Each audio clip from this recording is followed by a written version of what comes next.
चलो everybody quickly settle down.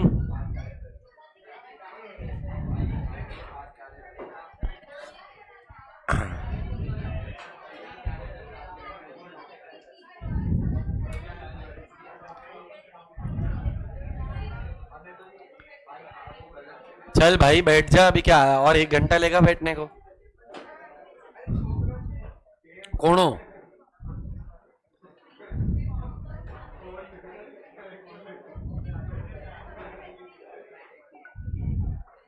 चलो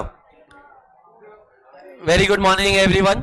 ए last class में थोड़ा सा हम लोगों ने फॉर्म्स ऑफ मार्केट स्टार्ट किया था। That was related with CA foundation. ए बराबर ना? सो कुछ लोग जो 12th वाले हैं उनके लिए वापस एक बार रिवीजन करवा रहा हूं, सो दैट 12th वालों के लिए बहुत ही बेसिक चीज है, बहुत ही सिंपल है, nothing to worry. Wholesale market ने रिटेल मार्केट उसको बोलना ऐसा होने के लिए तू ऐसा आगे आना बटली। हाँ चल। सो बेटा whenever we talk about market in ordinary language, market is a place. ए हाँ, जब भी हम लोग बात करते हैं about a market, market is a place where buyers and sellers meet each other either directly or indirectly to buy and sell goods and services for exchange of money, where we can bargain। पर ये ordinary language, ये है आम जिंदगी। Economics Mentos melody बोलता है। अबे तू मोदी है क्या? आगे बढ़। सो कहना है से ये ऑर्डिनरी लैंग्वेज है। अपने को ये अभी लिख रहे हो तुम लोग, क्यों ऐसा? बट ये चैप्टर सीए फाउंडेशन का है, अपने चैप्टर 12th का नाम फॉर्म्स ऑफ मार्केट है। देखो ये वाला चाहिए तो मैं उसका स्क्रीनशॉट भेजेगा ना, तो इधर लिखेगी क्या है 12th का पॉइंट ऑफ व्यू और सीए फाउंडेशन का पॉइंट ऑफ व्यू, दोनों में फर्क है। तो ये बराबर है, मार्केट वाला तक ठीक है, उससे ज्यादा कुछ लिखना नहीं, क्योंकि मार्केट ये जो एलिमेंट्स ऑफ द मार्केट अपन ने किया था ना क्लासिफिकेशन, अपने को ये 12th में सिर्फ 3 ही क्लासिफिकेशन, जबकि अपन ने सीए फाउंडेशन में 6 क्लासिफिकेशन पढ़ा था। On the basis of area, on the basis of time, on the basis of regulation, on the basis of nature of transaction, on the basis of volume of sales and on the basis of competition. तो thanks सालो, 15 साल से पढ़ा रहा हूं, इतना तो मतलब छोड़ जाने दे। So if you want this photograph for CA foundation I will share, but 12th standard के लिए अगर तू ये लिख रही है तो it will not help you a lot, because it will only confuse you. तो ये वाला बात सही है। वापस आते हैं, market in ordinary language is called as what? But economics ordinary नहीं, इट इज एक्स्ट्रा ऑर्डिनरी। और इकोनॉमिक्स को हम लोग इकोनॉमिक्स को नहीं, मार्केट को हम इकोनॉमिक्स लैंग्वेज में क्या बोलते हैं? It is it may be a place और it may not be a place. It is an arrangement. क्या बोला? इट इज एन, जैसे कि बहुत सारे लोग जूम पर भी बैठे होंगे जो लोगों ने आज एग्जाम नहीं दिया जूम वाला। अच्छा देकर चले, गजब के लोग हैं। सो कहना से जो जूम पर लोग बैठे हैं, मेरे को बताओ ये जूम कोई प्लेस है क्या? क्या है ये? एक तरीके का सेटिंग है, अरेंजमेंट है। सो इन इकोनॉमिक्स लैंग्वेज कहना से market is an economic language.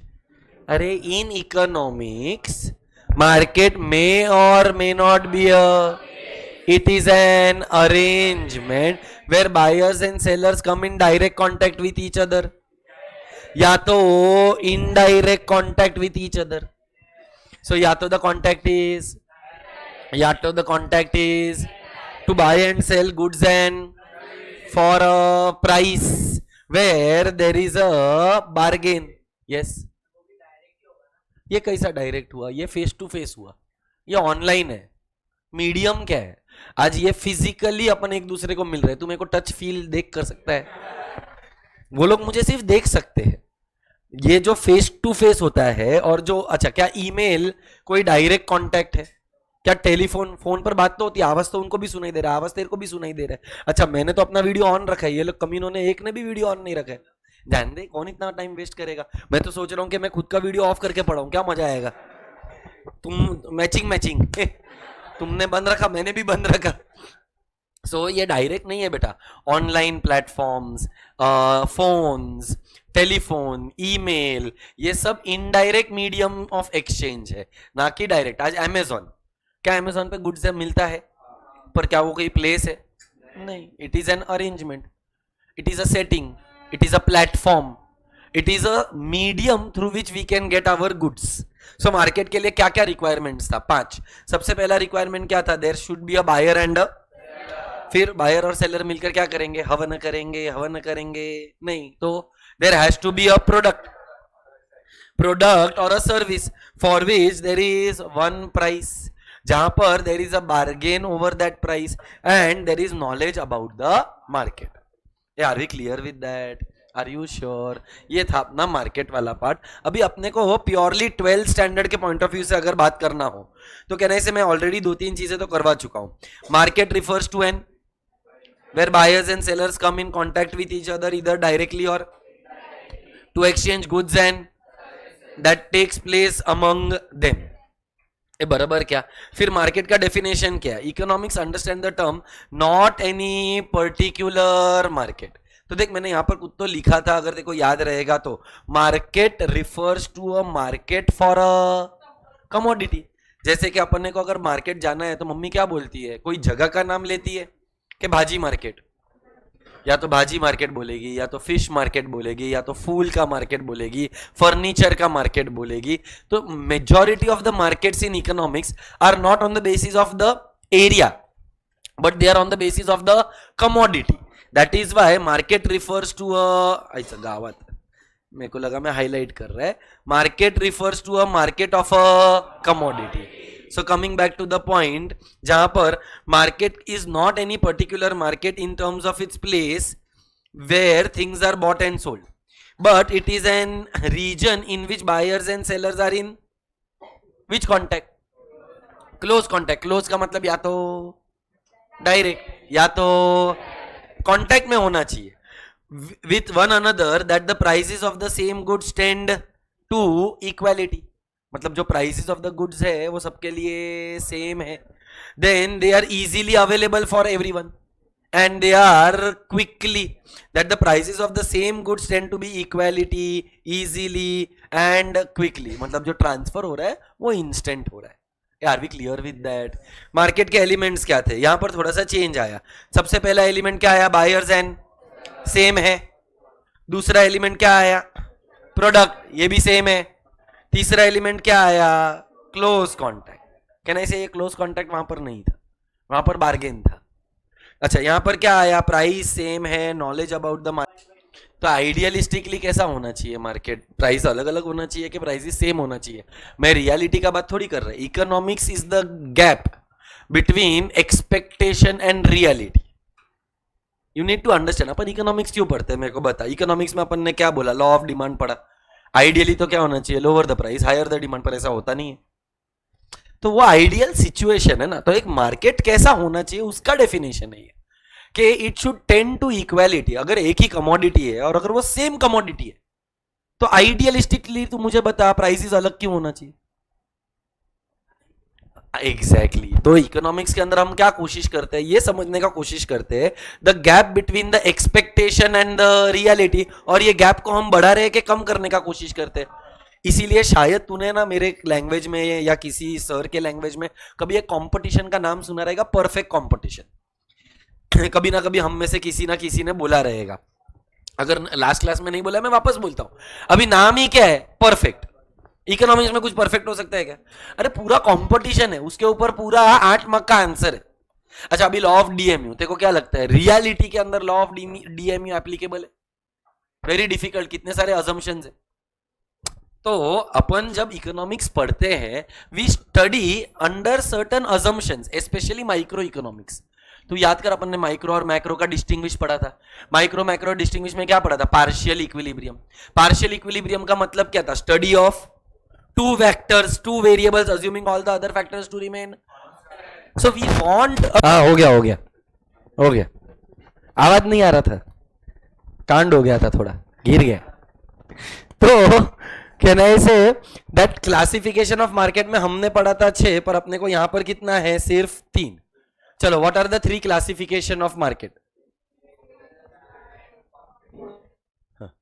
पहिला क्या आया? प्लेस. हे जसं दिसतं तसं आणि त्यात जग फसतं. अपन ने यहां पर टोटल कितना पढ़ा था? अगर याद रहेगा तो 4. लोकल, रीजनल, नेशनल और 12th स्टैंडर्ड में इतना कोई मगजमारी ही नहीं है. 12th स्टैंडर्ड बोलता है लोकल मार्केट मतलब वो मार्केट जो अपने आसपास हो. नेशनल मार्केट मतलब डोमेस्टिक मार्केट, जिधर आप रहते हो आपका देश आपका नेशनल मार्केट है, और देश के बाहर जो मार्केट है वो इंटरनेशनल. अच्छा, अपन ने जब पढ़ा था तो अपन ने क्या पढ़ा था कि on the basis of place का मतलब on the basis of durability. याद है क्या ऐसा कुछ? यहां पर ऐसा कुछ भी नहीं है. 12th स्टैंडर्ड सिंपल और सरल है. 12th स्टैंडर्ड के अंदर बोला local market is a region in which the good is produced. National market मतलब it is the domestic market. International मतलब वर्ल्ड वाइड मार्केट. पर अपन ने जब पढ़ा था सीए फाउंडेशन के पॉइंट ऑफ व्यू से तो अपन ने क्या पढ़ा था? Local market is for dash goods, perishable goods.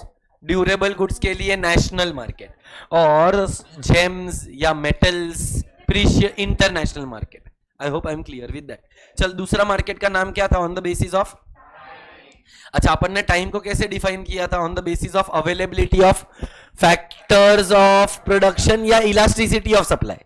ये बराबर ना? 12th स्टैंडर्ड में इतना मगजमारी नहीं है. क्या बोला है? वेरी शॉर्ट पीरियड मतलब कुछ दिन, कुछ घंटे, एक हफ्ता. That period is called as a short period. बोल, शॉर्ट पीरियड में अपन सप्लाई ज्यादा चेंज कर सकते हैं कि नहीं कर सकते? सो सप्लाई कैन चेंज के कैन नॉट चेंज. तो elasticity of supply will be equal to 0. Perfectly elastic के इन इलास्टिक. फिर आया short period up to 1 year. अपन ने ऐसा सीए फाउंडेशन में पढ़ा. सीए फाउंडेशन में क्या बोला था? शॉर्ट पीरियड मतलब elasticity of supply will be less than 1.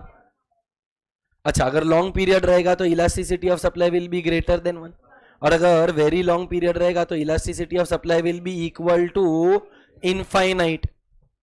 मतलब कहना है जैसे जैसे टाइम पीरियड बढ़ता है availability of factors of production कम होता जाता है कि बढ़ता जाता है? फैक्टर्स ऑफ प्रोडक्शन अवेलेबल रहेगा तो सप्लाई भी बढ़ेगा. सो कहना है ये टाइम पीरियड वाला जो कॉन्सेप्ट है वो कौन से इकोनॉमिस्ट ने दिया था? One and only Alfred Marshall. फिर आया बेटा अपना पूरा चैप्टर. ये 12th स्टैंडर्ड जो तुम्हारा है it is purely based on 2 type का कंपटीशन. एक एक्सपेक्टेशन और एक रियलिटी. परफेक्ट एंड अभी इम्परफेक्ट के अंदर भी और कैटेगरी है, जैसे कि मोनोपोली, जैसे कि ओलिगोपोली, और जैसे कि मोनोपोलिस्टिक कंपटीशन. सो अपने को 12th स्टैंडर्ड में मेजर फोकस किस पे है? प्लेस पे है, टाइम पे है, कि कंपटीशन पे है? Now when I talk about competition can I say it is on the basis of number of sellers. क्या बोला? कंपटीशन बोला, इसका मतलब it is on the basis of number of. अपन ने ये लास्ट क्लास में भी डिस्कस किया था. मोनो मतलब मोनोपोली मतलब सिंगल सेलर. अच्छा, 2 सेलर रहेगा तो ओलिगोपोली. गलत है, डिओपोली. फिर मैंने बोला था 3 सेलर तो ट्रायोपोली, 4 सेलर तो चॉग्मोपोली. Do me a favour, let's play Holi. नहीं. सो कहने से अगर फ्यू सेलर्स रहेगा, मेनी सेलर्स रहेगा तो मोनोपोलिस्टिक कंपटीशन. सो अपने को इस चैप्टर में बेसिकली करना क्या है? सबके कंपटीशन के फीचर्स पढ़ने हैं. क्या पढ़ने हैं? चलो सबसे पहला बात करते हैं परफेक्ट कंपटीशन. रियलिस्टिक है क्या आइडियलिस्टिक है?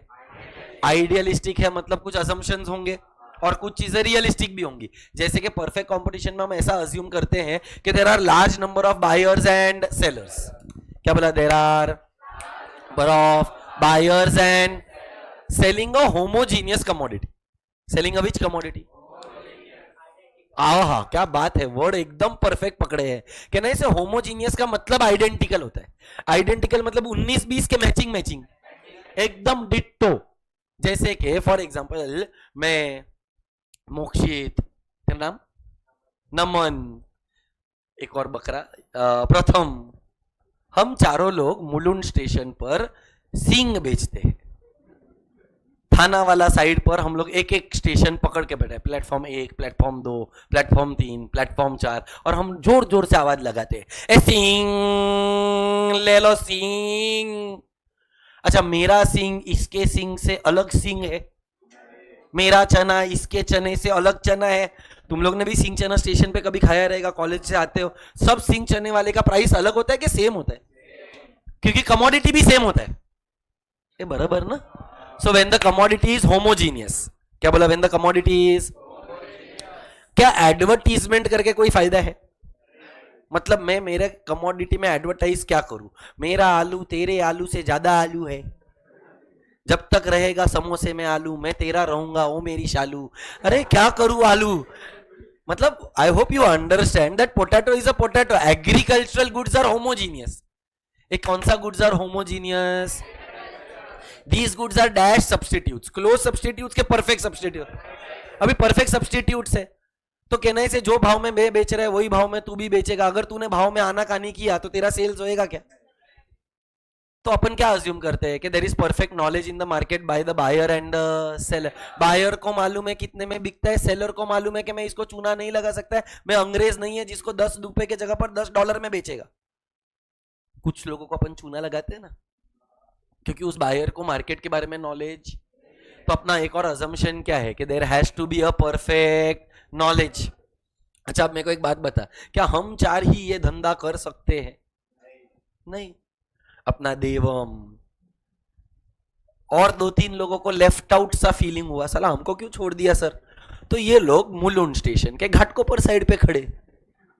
फिर तुम लड़की लोग बोला सर हमने क्या गुनाह किया, पैसा तो हमको भी कमाने का है. तो तुम लोगों को फुल प्रोटेक्शन के साथ मुलुंड स्टेशन के बीचों बीच खड़ा कर दिया, हर एक स्टेशन पे. मतलब क्या हुआ, देयर इज अ फ्री, पूछ रहा हूं, there is a free entry, जिसको आना है वो धंधा कर सकता है. अच्छा अभी तुमको तो मालूम ही है मोक्षित, अभी मोक्षित का सेटिंग किधर और हुआ? मोक्षित का सेटिंग थाना में हुआ. अभी थाना में होएगा तो ये मुलुंड में आके सिंह बेचेगा क्या? वो थाना स्टेशन पे शिफ्ट हो गया. मतलब there is a free entry and there is a free. देखो रोज मोबाइल पे रहने का रहता है, गजब आदमी है. कल भी क्लास के बाहर था, आज भी लगता है क्लास के बाहर जाने का है तेरे को. अच्छा लगता है ऐसा रोज रोज मोबाइल पे रहने का? एक बाजू में बैच है बेटा, ऑलराउंडर्स बैच, तू उधर शिफ्ट हो जा. नहीं होएगा सीए ऐसा. लॉ के लेक्चर में outstanding student of the class, economics के लेक्चर में outstanding student of the class, तो कैसा चलेगा डैश. तो मार्केट का एक और फीचर क्या आया, there is a and there is a free.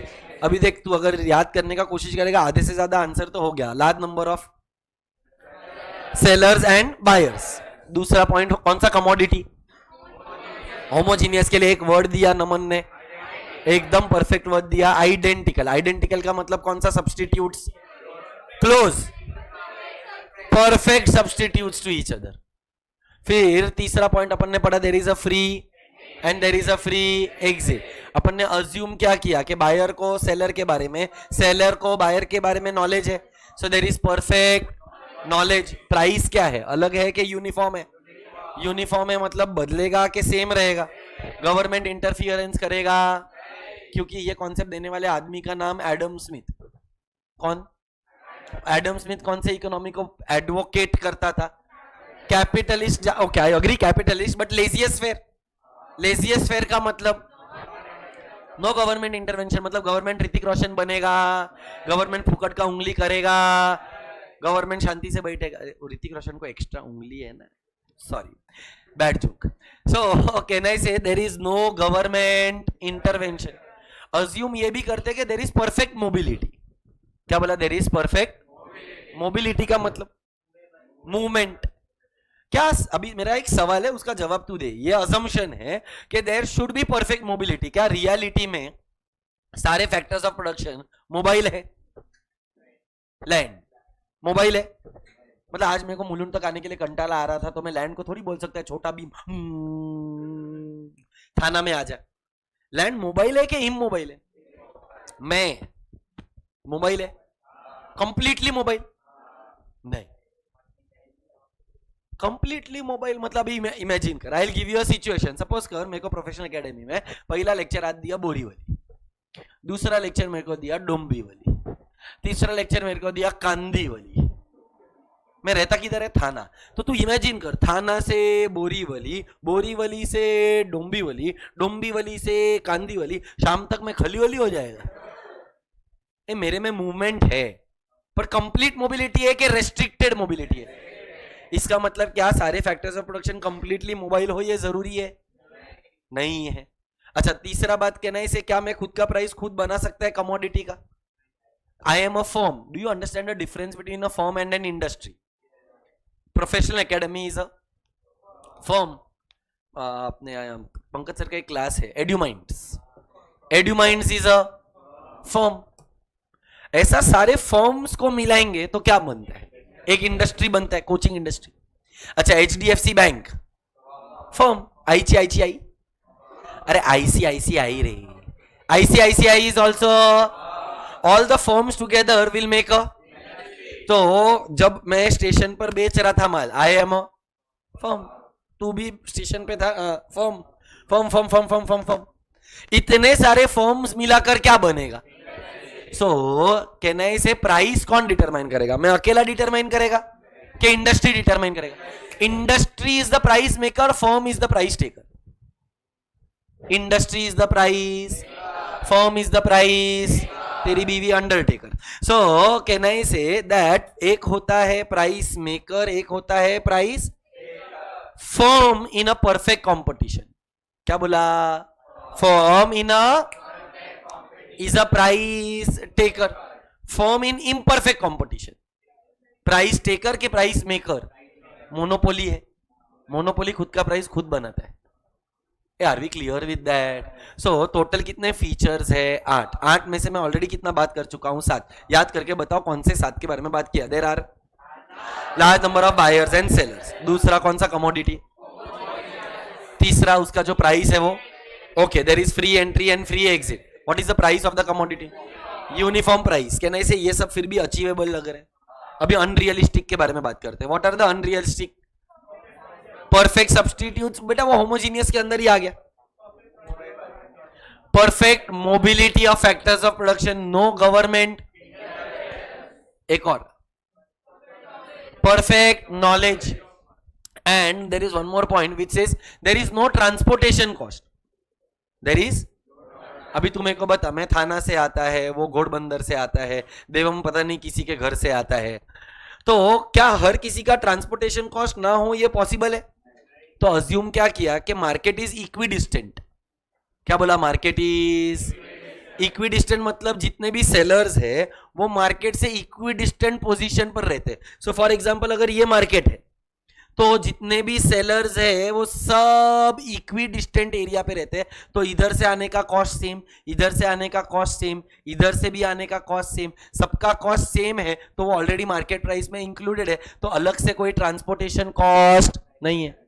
अच्छा, अब एक सवाल है मेरा, ये तुम लोग ध्यान नहीं दे रहे हैं, प्लीज फोकस ओवर हियर. मैं कुछ बोल रहा है, मेरा अभी तक हुआ नहीं है. तुमको जो भी बोलने का है मेरे साथ बात कर सकता है. फिलहाल चुप बैठ, रुक जा, पहले मेरे को बोलने दे क्योंकि मेरा अभी तक नहीं हुआ है. हाँ, अब सपोज कर अगर मैं 500 रुपया कमाता था दिन का. कितना रुपया कमाता था? अब मेरे को 1000 रुपया कमाने का. कितना कमाने का है? Can I change the price? 500 कमाने का था, सॉरी 500 कमा रहा था, अब कमाने का कितना है? Can I make 1000 rupees by increasing the price in perfect competition? क्यों? Single uniform price. There are so many buyers and there are so many sellers in the market के मैं अकेला कुछ उखाड़ पाएगा? तो प्राइस चेंज करना ऑप्शन में नहीं. Okay, can I improvise the quality of the product and then sell at a higher price? Perfect competition में कौन सा गुड होता है?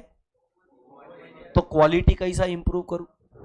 क्योंकि अगर क्वालिटी में इंप्रूव करेगा तो वो सबके लिए हो जाएगा, तो सबके लिए सेम ही होएगा. So can you change the quality of the product? तो साला यहां से भी पैसा नहीं कमा सकता है.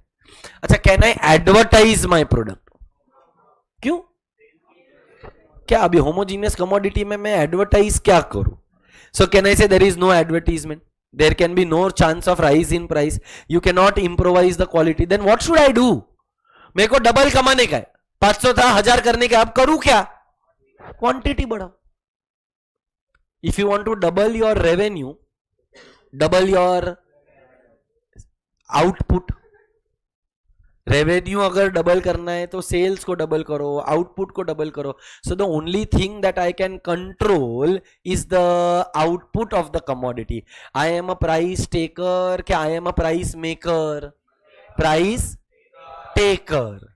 I can determine the price. I cannot determine the output. I can determine the. I cannot गलत बोला नहीं. I cannot determine the price. I can determine the. If I want to double my revenue, I can double my sales. Double my sales मतलब double my output. Are we clear?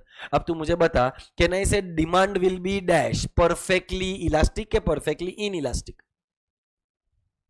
मुझे अगर मेरे को sales double करना था तो output double हो गया.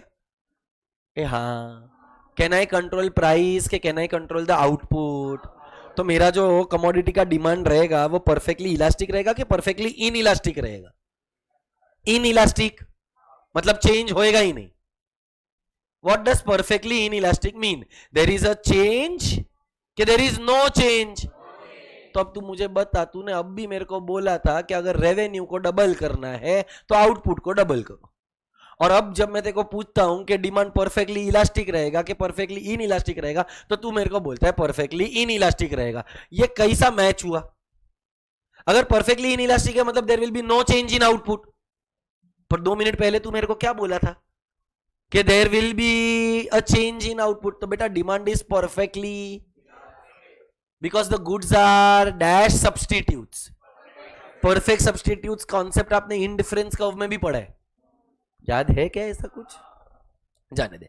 सो in short, if you see your question number 2, what are the features of perfect competition? चलो सबसे पहला फीचर क्या आया? Large number of sellers and they sell where there is free and free exit. Every factor of production is perfectly.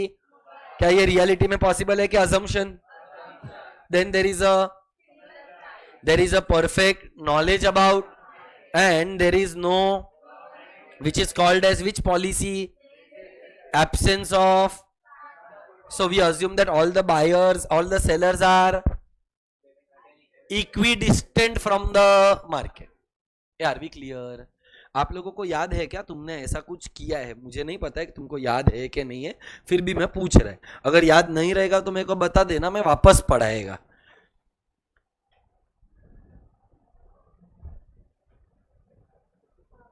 Do you remember something like this? No, लग नहीं रहा है. नहीं कोई नहीं, मैं समझाता है, वापस समझा देता है.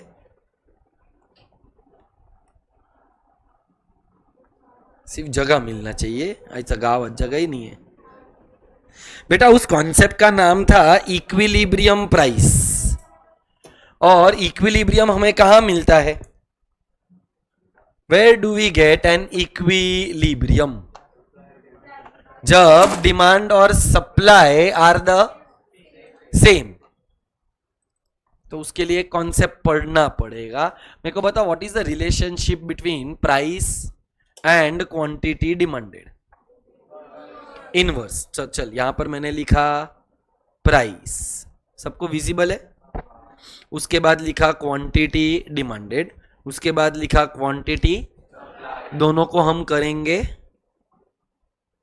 कंपेयर. क्या करेंगे? तो उससे अपने को कुछ तो एनालिसिस मिलेगा. पहले ये करते. सपोज कर प्राइस 5 4 3 2 1. 0 करूं? प्राइस 0 होता तो फ्री हो गया ना वो गुड. अपन फ्री गुड्स का बात कर रहे हैं. I will come back to you. हाँ बेटा, तेरा जो भी डाउट रहेगा मेरे को एक 5 मिनट लगेगा. 5 मिनट के बाद I will come to you. So I have not forgotten, but ये कॉन्सेप्ट उसके लिंक में है तो मुझे कंप्लीट करना है. ओके चल. Quantity demanded at ₹5 will be less के इट विल बी मोर? कोई तो बोला मोर. Why less? इनवर्स है, because prices are high. So कहना है से अगर मैंने यहां पर 100 लिखा तो 4 रुपए पे 100 से कम क्या 100 से ज्यादा? यहां पर लिखा 200 300 400 500. Because the relationship between price and quantity demanded is inverse. ये बराबर है. Higher the price, lower the demand. Lower the price, higher the demand. बराबर, demand demand, law of demand, बोलो ओम भट स्वाहा। अबे सालो, चल नेक्स्ट जाते हैं क्वांटिटी सप्लाइड पर। प्राइस और क्वांटिटी सप्लाइड का रिलेशनशिप इज डायरेक्ट। तो बता यहां पर अगर 500 से स्टार्ट करेगा, कितने से स्टार्ट किया, तो 4 रुपए पर 600 कम हो जाएगा, 400, 300, 200, 100. Now you need to compare and tell me what is greater than what or what is lesser than what. Compare करो डिमांड और सप्लाई को। डिमांड कितना है मैडम? अगर आपको घर पे जाने का है तो आप घर पे जा सकते हो, प्लीज गो होम। प्राइस कितना रुपीस है? 5। अपने को कंपेयर किसको करना है? डिमांड एंड, बोल डिमांड कितना है, कितना है, सप्लाई कितना है? So demand is less than supply at rupees 4 and 5। 1 and 2 पर क्या है? Demand is greater than supply. और एट रुपीज 3 क्या है? Demand is equal to supply. So there are 3 possibilities. Demand can be less than supply, demand can be equal to supply, या तो demand can be more, which will result into surplus, scarcity और equilibrium. क्या 3 words use किए? Surplus, scarcity या, चलो मेरे को बताओ, पहला केस के अंदर ज्यादा सरप्लस है, आई अग्री, पर ज्यादा क्या है? तो क्या मैं ऐसा लिख सकता है, this concept is called as excess supply. Excess supply का ही इकोनॉमिक्स के अंदर दूसरा नाम क्या है? सरप्लस। तो आप एक्सेस सप्लाई बोलो या सरप्लस बोलो, दोनों का मीनिंग डिफरेंट है कि सेम है? It is the same. Are we clear till here? चल मेरे को बता, at rupees 1 and 2 what is the situation? Demand is greater than supply, ज्यादा क्या है? सो नाम क्या आ गया? Excess demand. और अगर एक्सेस डिमांड रहेगा तो हम उसको क्या बोलते हैं? बोल बेटा, what will be the effect on price when there is surplus in the market? It's आराम से जाते हैं, क्योंकि कुछ लोगों को आता है, कुछ लोगों को नहीं आता है, और कुछ लोग तो नींद में है, तो उनको सबको समझाने का कोशिश करना है। तो मेरे को एक बात बता, बेचने के लिए माल ज्यादा है, खरीदने के लिए लोग, तो अब मेरे को मेरे माल को बेचने के लिए क्या करना पड़ेगा? So the effect on price during surplus will be that the price will fall. Scarcity है, मतलब खरीदने के लिए सब लोग आ रहे हैं पर मेरे पास माल ही नहीं है बेचने को, तो मेरे पास फायदा है, मैं वही कमोडिटी का प्राइस, मतलब कहना इसे एक्सेस डिमांड के टाइम पर प्राइस बढ़ जाता है। बोल इकोनॉमी के अंदर क्या बोला मैंने? किधर?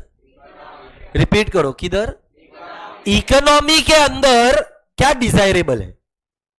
क्या इकोनॉमी के अंदर सरप्लस डिजायरेबल है, स्कैरसिटी डिजायरेबल है? अपने को दोनों भी नहीं चाहिए, तो क्या चाहिए? मतलब कहना इसे, तू इक्विलिब्रियम बोला ठीक है, सिंपल सरल भाषा में स्टेबिलिटी चाहिए। सिंपल सरल भाषा में ना प्राइस बढ़ना चाहिए ना प्राइस स्टेबल होना चाहिए। तो कहना इसे वो स्टेबिलिटी वाला जो पॉइंट है उसको हम क्या बोलते हैं?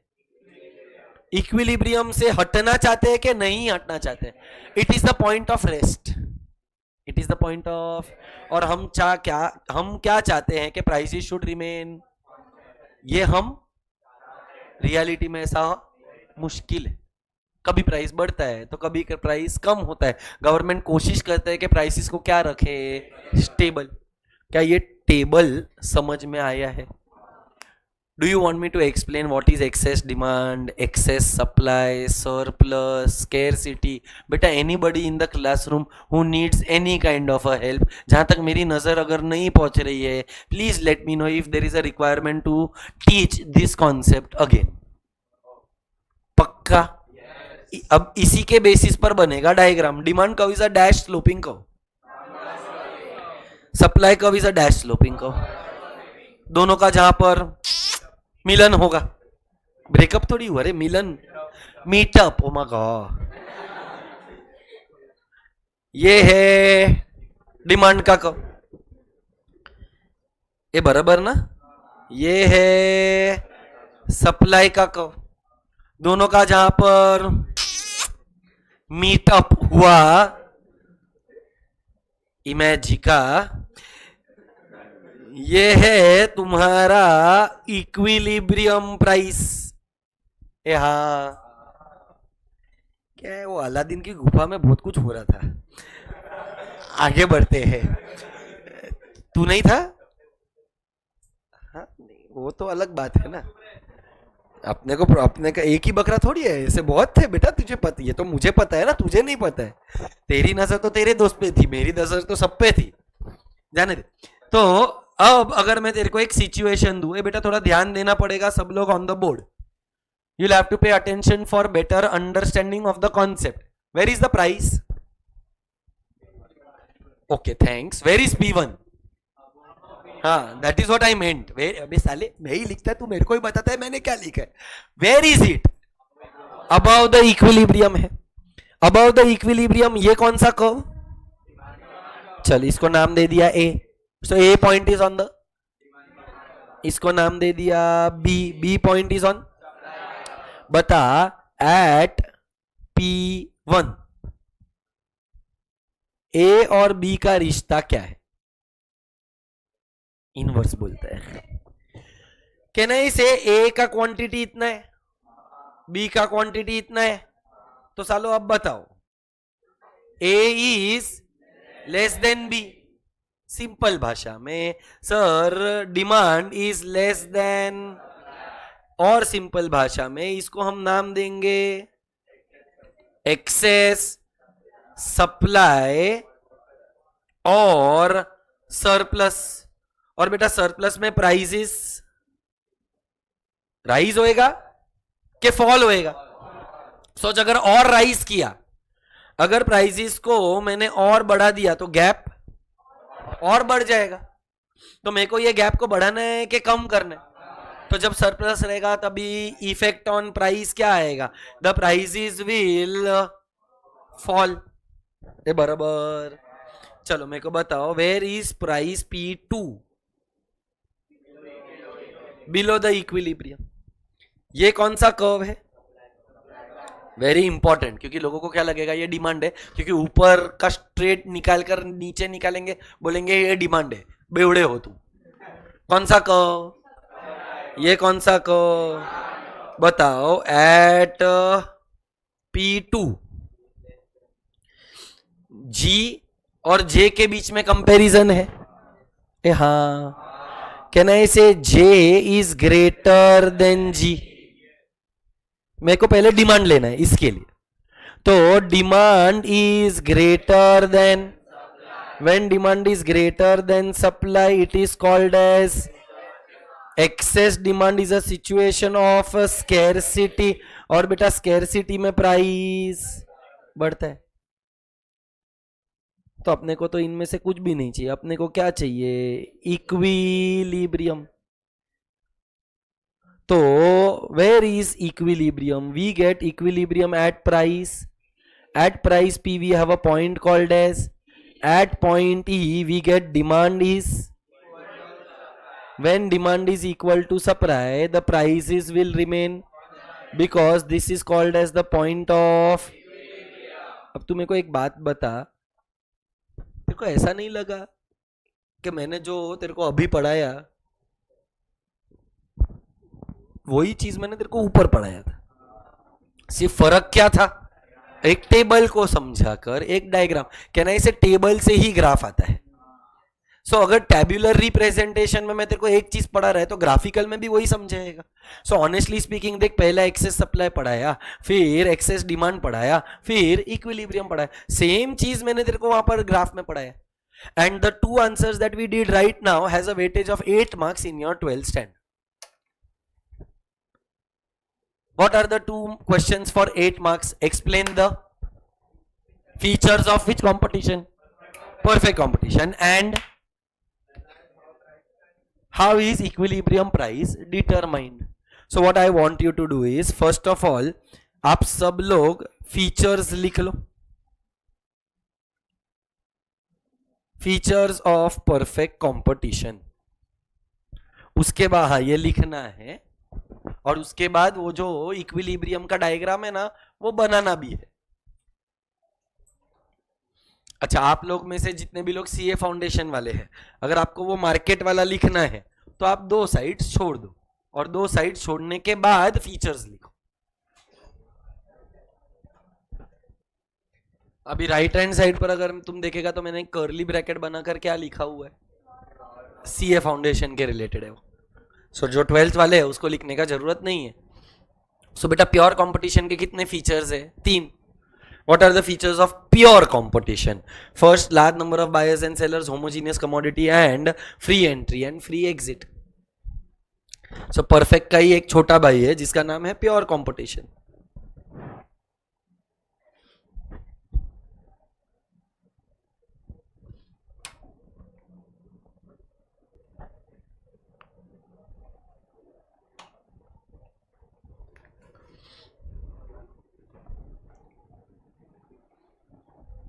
क्या हो गया? पहला 3 पॉइंट भी लिख के नहीं हुआ है? अबे साले बंटी,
बेटा नो गवर्नमेंट इंटरवेंशन को लैटिन लैंग्वेज में बोलते हैं लेजियस फेयर। ये नहीं भूलना, ये बहुत इंपॉर्टेंट पार्ट है।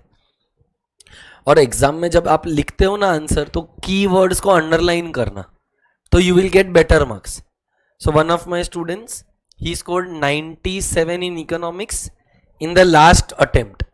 उसका नाम है विशाल, NM college. 97 is probably the highest that I have ever heard in economics for SYJC. तो उसको मैंने पूछा कि तूने क्या क्या किया था, what were the things that you focused on. So he said sir, जहां पर डायग्राम था वो डायग्राम बनाया, जहां पर डेफिनेशंस था डेफिनेशंस लिखा, जितने भी की वर्ड्स थे या लैटिन फ्रेजेस थे उसको अंडरलाइन किया, और आंसर को पैराग्राफ फॉर्म में नहीं लिखा, पॉइंट के फॉर्मेट में लिखा।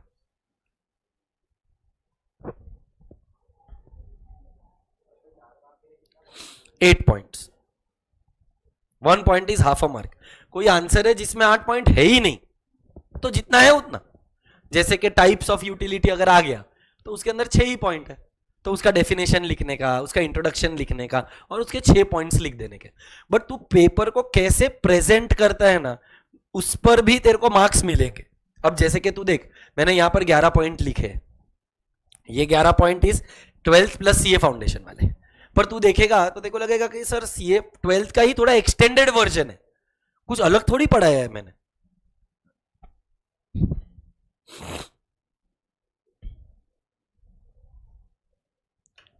Can I show you the table and the diagram? चलो क्विकली यार।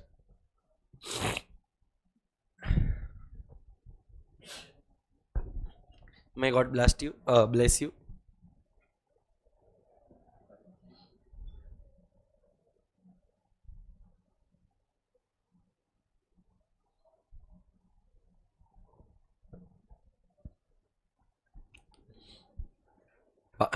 काट के आ बेटा।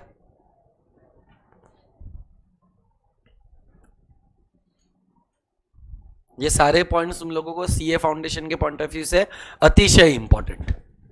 12th वालों के लिए तो प्रोफेशनल एकेडमी का जो टेक्स्ट बुक है वही काफी है। एक किया क्यों सीए नहीं करने का है अपने को? नहीं करना बस, तो फिर बाजू वाले क्लास में आना।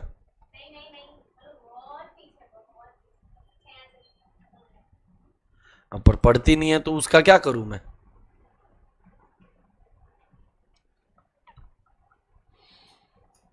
मोक्षा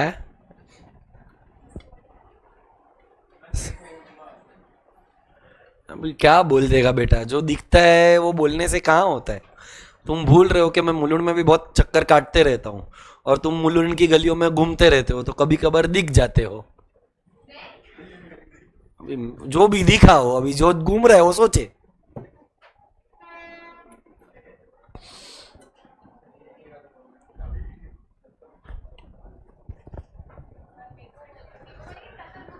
मैं तो किसी को भी नहीं बोला बेटा।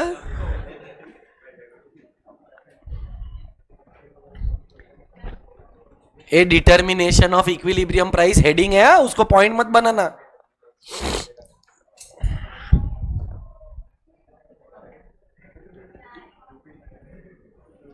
ए चलो done.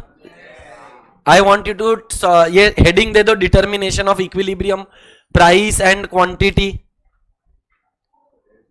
I repeat the heading, determination of equilibrium price and quantity.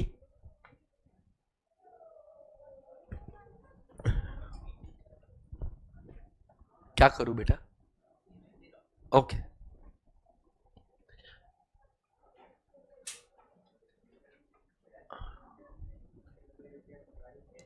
मैं तेरे को एक बेटर आइडिया दूं क्या? जूम पर जा और स्क्रीनशॉट ले ले। एसएसी का मतलब सरप्लस स्केर्सिटी इक्विलिब्रियम। जूम पर देखो, प्रॉपर पिक्चर दिखेगा। वो जो ब्लर हो रहा है या कोई भी किसी में भी किसी का बीच में टकला आ रहा है, वो सब प्रॉब्लम नहीं होएगा। इकोनॉमिक्स में तो आई थिंक बाजू वाला क्लास इज एट पार, वहां पर सिर्फ नेशनल इनकम नहीं हुआ है। एक ही चैप्टर पीछे है इको में। अकाउंट्स में तो अभी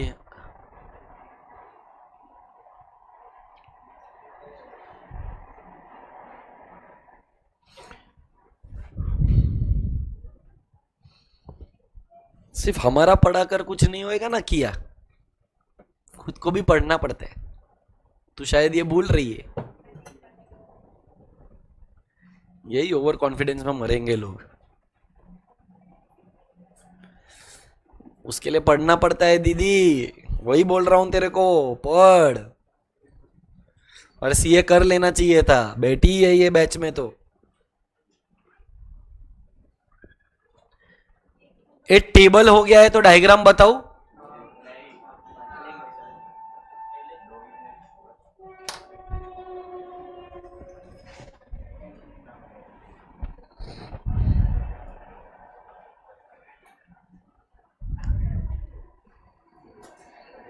तो कितने मार्क का टेस्ट था आज?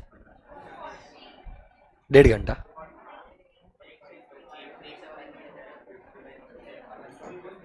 तेरा चैप्टर 1 का डाउट्स क्लियर हो गया अभी?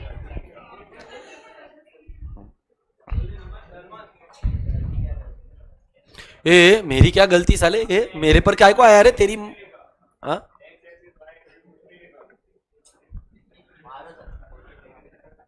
तेरे को भी बिना बोले ब्रेकअप हुआ ना तेरा?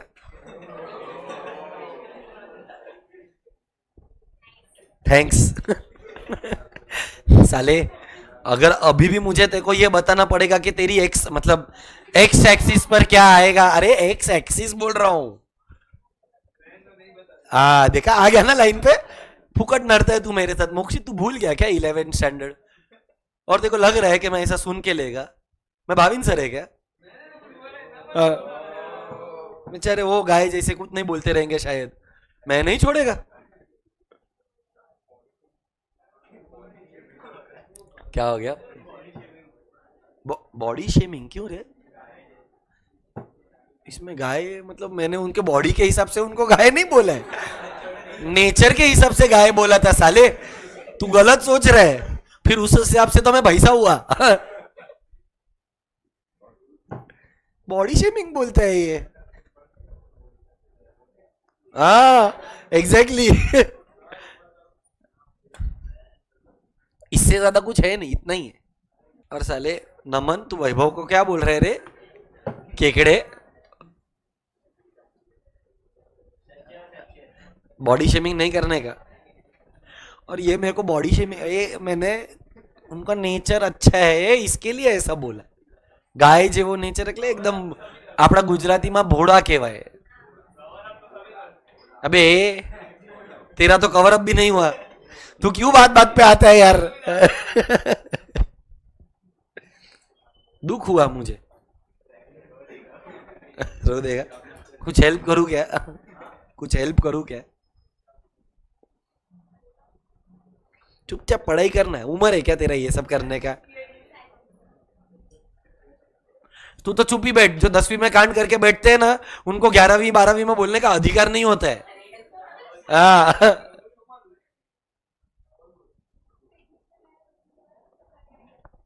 मुझे सब पता है।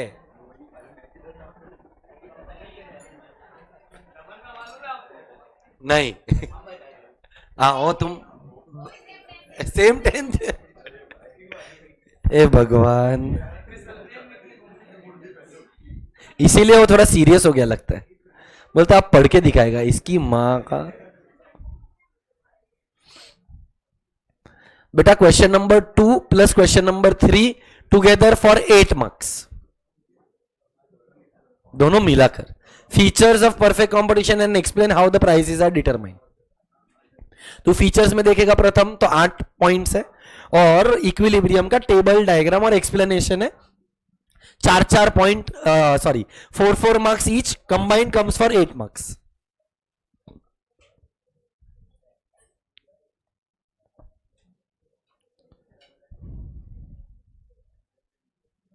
मैं और 2 मिनट दे रहा हूं for you to complete the diagram. I will complete one more concept for the day and that should be it. That is what is monopoly and what are the features of monopoly. हाँ मतलब उसका भी features और यही करना है, पर आज के दिन के लिए इतना काफी है। आज रक्षाबंधन है, कल भी नहीं था बेटा, 9 तारीख को था, आज 12 तारीख है।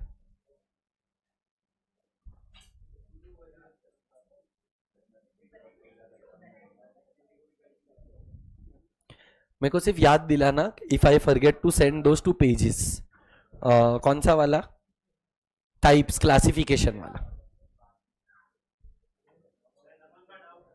हाँ बेटा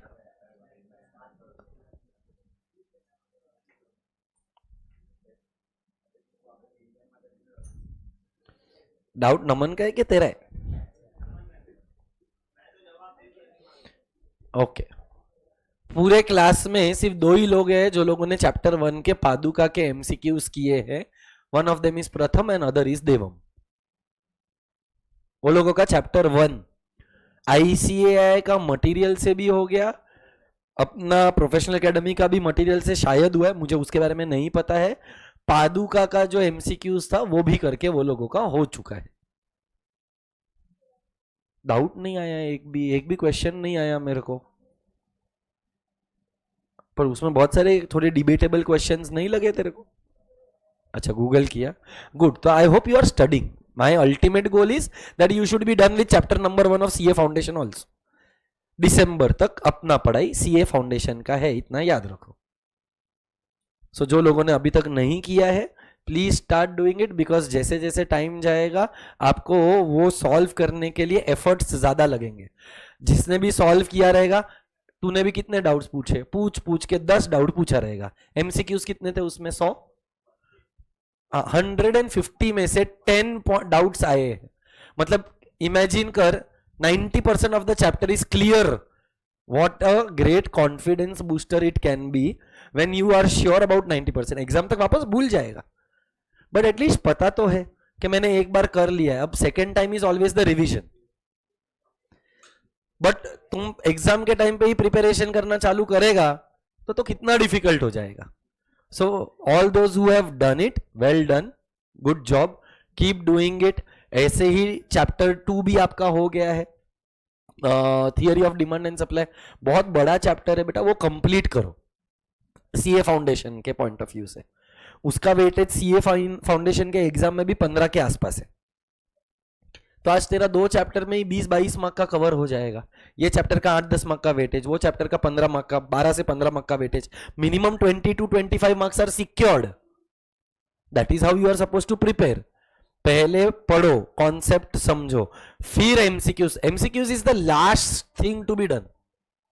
पहले पूरा चैप्टर आना चाहिए, demand, supply, elasticity of demand, और भी यूटिलिटी, कार्डिनल, ऑर्डिनल, फिर जाके एमसीक्यूज होते हैं। पादुका के बारे में एक चीज अच्छा है कि वो लोग कॉन्सेप्ट वाइज एमसीक्यूज दे रहे। तो तुम लोगों को अगर डिवाइड करना है तो तुम लोग देख लो कि पादुका के अंदर क्या सेट है। डिमांड है तो पहले तू डिमांड पढ़, फिर डिमांड के एमसीक्यूज कर। फिर इलास्टिसिटी ऑफ डिमांड है वो पढ़, उसके एमसीक्यूज कर। That is an advantage that you have in that Paduka का book. Utilise that advantage, take advantage of that thing and score better. चलो, ए is everybody done with the table and the diagram. अब monopoly का भी सारा features तुमको आता है, देखना मत। तू तेरा दिमाग लगा और मेरे को बता, मोनो का मतलब, पोली का मतलब सेलर। आई रिपीट, मोनो का मतलब सिंगल, पोली का मतलब seller. So there is a single seller and how many buyers? So one feature, single seller, many buyers. चलो, मोनोपोली के बारे में और कुछ बताओ। फ्री एंट्री, फ्री एग्जिट है क्या? अबे जब सेलर ही सिंगल है मतलब एंट्री अलाउड है कि रेस्ट्रिक्टेड है? Entry is not allowed. There is a restricted entry और अ एंट्री बैरियर। क्या बोला? एंट्री पे। क्या इंडिया में न्यूक्लियर एनर्जी में गवर्नमेंट के सिवाय कोई और कर सकता है? It is reserve for private, public sector.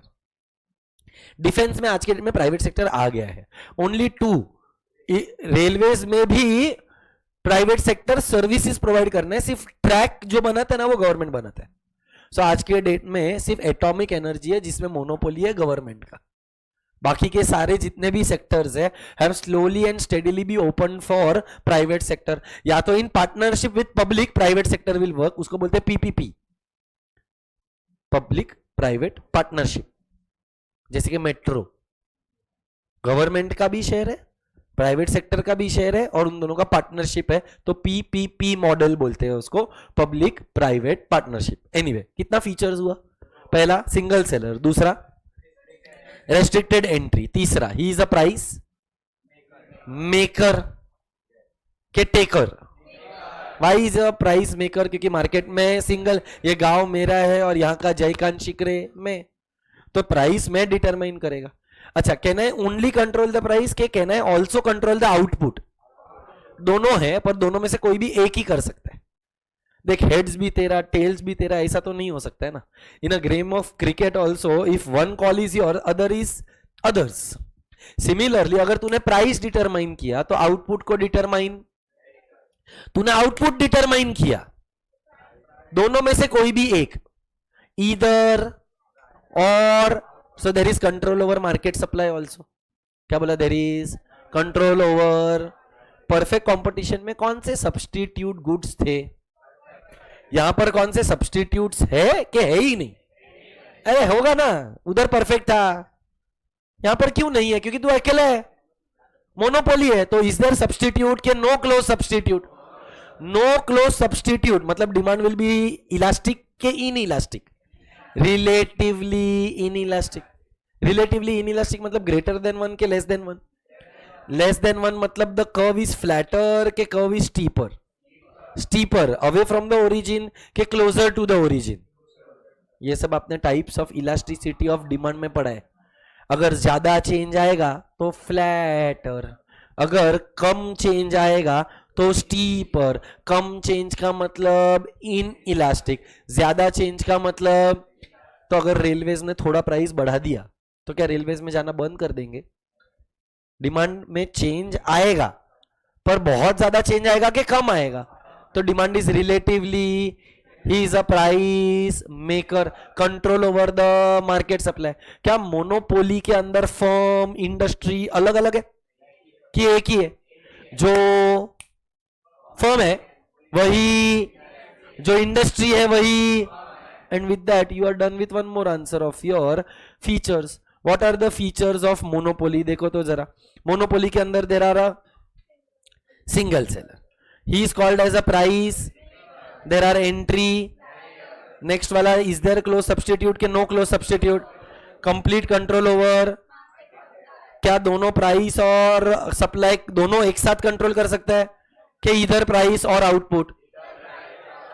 Then no distinction between, and monopoly के पास एक पावर होता है जिसका नाम है प्राइस डिस्क्रिमिनेशन। अग्रीड, वो तो प्राइस मेकर हो गया। डिस्क्रिमिनेट करना मतलब भेदभाव करना।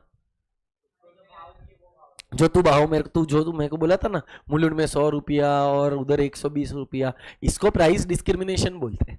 और ये मोनोपोली कर सकता है, charging different prices to different consumers. क्या बोला? Charging prices to different for the same commodity.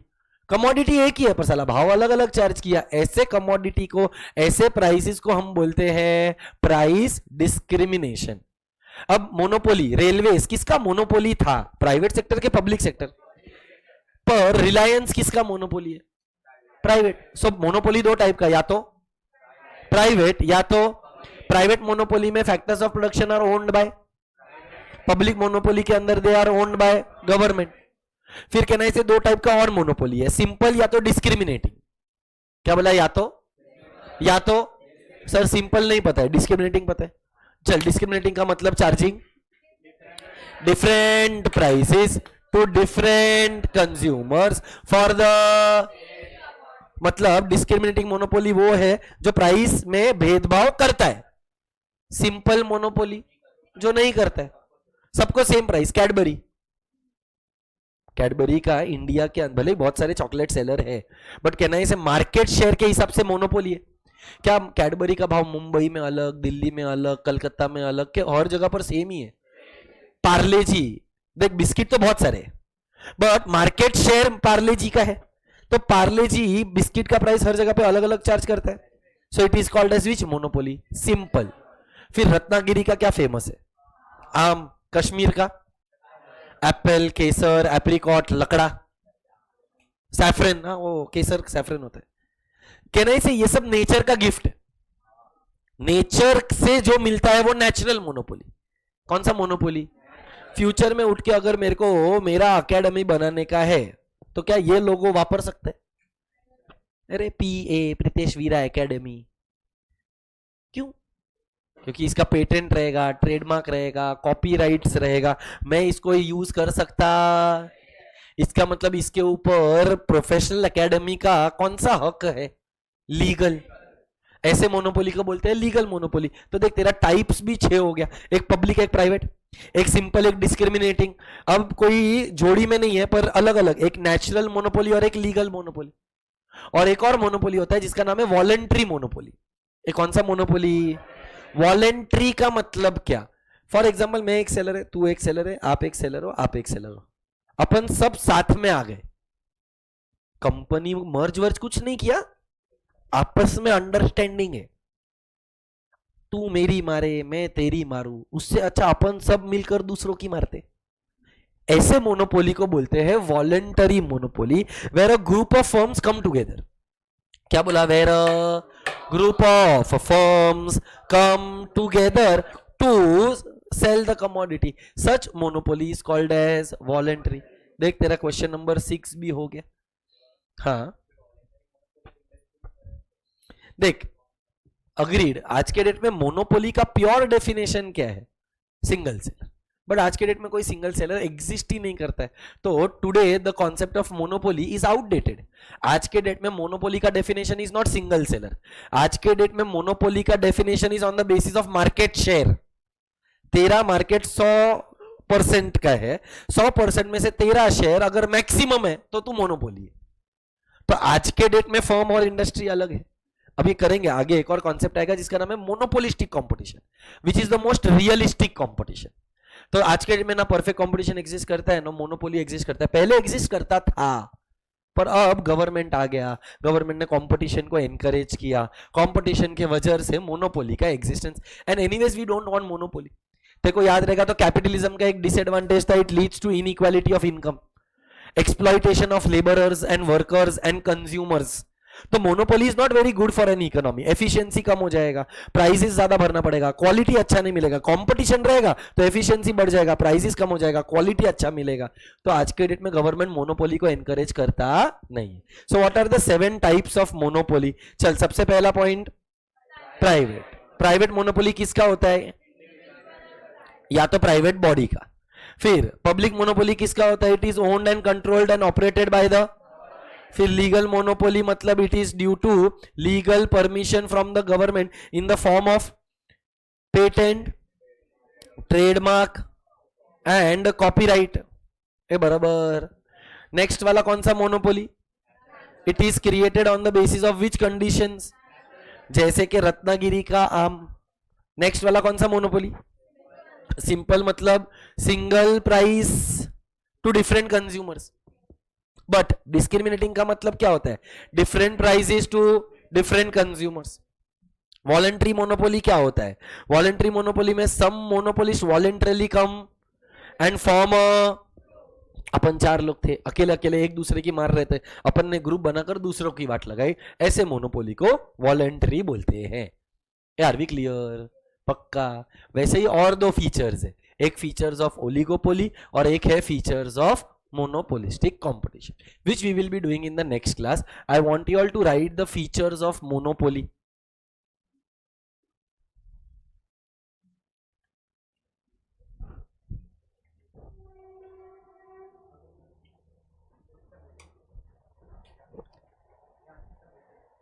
Four marks.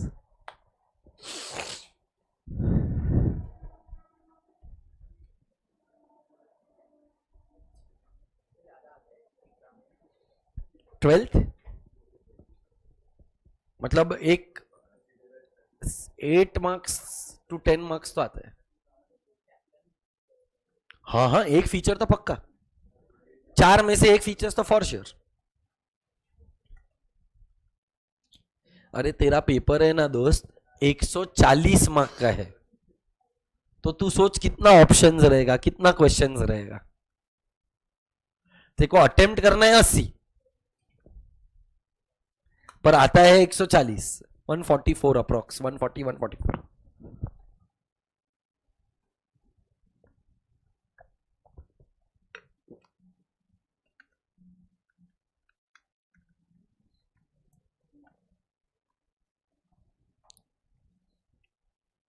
क्या हो गया बेटा? कुछ कंफ्यूजन? हेडिंग इज बेटा मोनोपोली का ही दूसरा नाम मोनोपोलिस्ट है. मोनोपोलिस्ट का ही दूसरा नाम मोनोपोलिस्टिक है, पर मैंने कंपटीशन वर्ड यूज नहीं किया है. So all of them mean single seller, इसीलिए मैंने ऐसा हेडिंग दिया है. Monopoly, monopoly is called as monopolist. Monopolist can also be called as a monopolistic.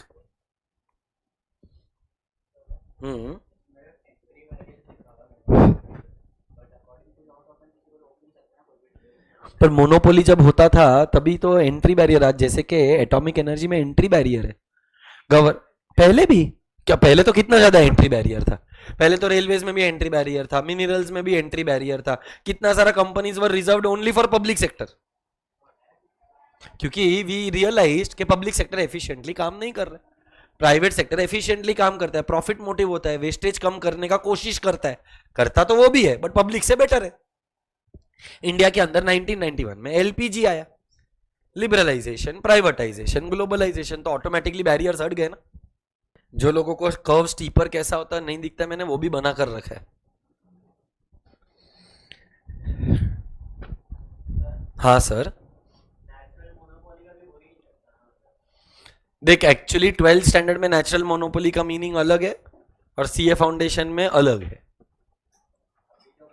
अभी जो पढ़ा है वो नेचर का क्लाइमेटिक कंडीशंस के हिसाब से, मतलब आज जो मैंगोज है वो रत्नागिरी के बहुत पॉपुलर और फेमस है.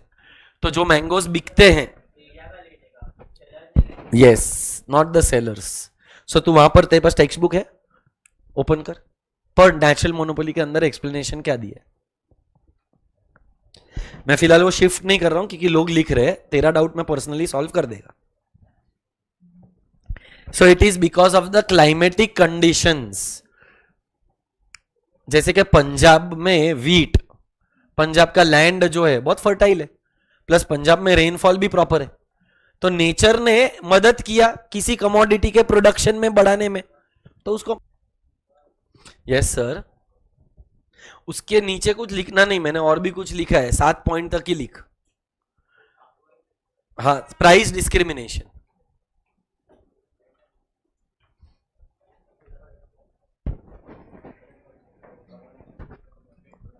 ये 12th स्टैंडर्ड में अपने को इतना ही है, मैंने तेरे को उतना लिखवाया।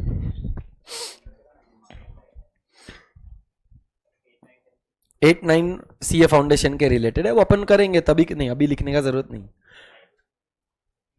हाँ तेरे को लिखना है तो लिख सकता है, टाइप्स भी, I don't have a problem.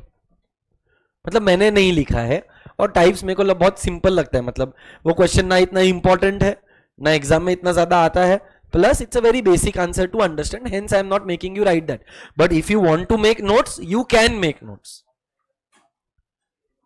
Are we all clear? Next lecture में there is a requirement, everybody मेरे को फीचर्स ऑफ परफेक्ट कंपटीशन और फीचर्स ऑफ मोनोपोली, मैं किसी को भी क्लास में पूछेगा जिसने मेरे को आंसर नहीं दिया will be out of the class. So remember that when we meet in the next class you can not come to the classroom without revision. Revision is a must. मैं किसी को भी उठाएगा, और आई होप तुमको मालूम है कि मैं किसको उठाएगा। कुछ लोग क्लासरूम में बहुत फेवरेट्स है मेरे, उनको मैं definitely बुलाएगा। So that's it for today. Thank you so much. Please like, share, subscribe, comment, hit the bell icon. Bye bye.